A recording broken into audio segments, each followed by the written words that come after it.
সরকার বাংলাদেশকে একটি কল্যাণমূলক রাষ্ট্র হিসেবে প্রতিষ্ঠা করতে চায় বলে জানিয়েছেন প্রধানমন্ত্রী তারেক রহমান। রাষ্ট্র বিনির্মাণের পথে যারা বিশৃঙ্খলা সৃষ্টি করবে জনগণ তাদের প্রতিহত করবে বলেও জানান প্রধানমন্ত্রী।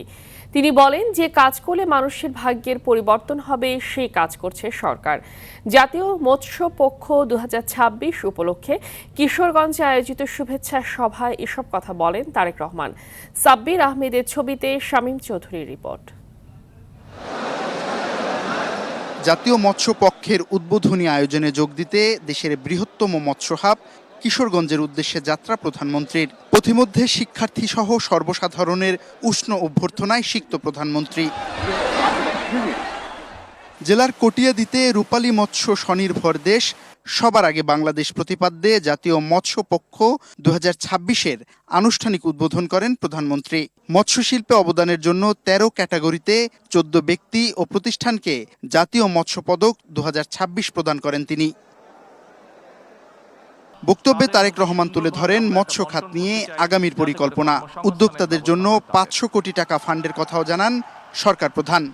এই ফান্ড থেকে সম্ভাবনাময় স্টার্টআপের জন্য, অর্থাৎ শিল্প উদ্যোক্তা বা শিল্প শুরু করার জন্য সরকার 5 লক্ষ থেকে 5 কোটি টাকা পর্যন্ত গ্রান্ট দেবে, ঋণ নয় গ্রান্ট দেবে।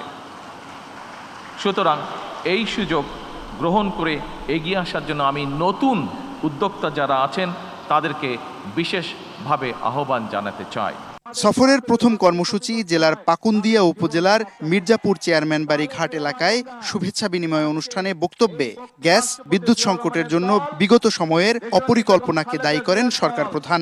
যারা বিশৃঙ্খলা সৃষ্টির পায়তারা করছে তাদেরকে রুখে দিতে আহ্বানও জানান তিনি।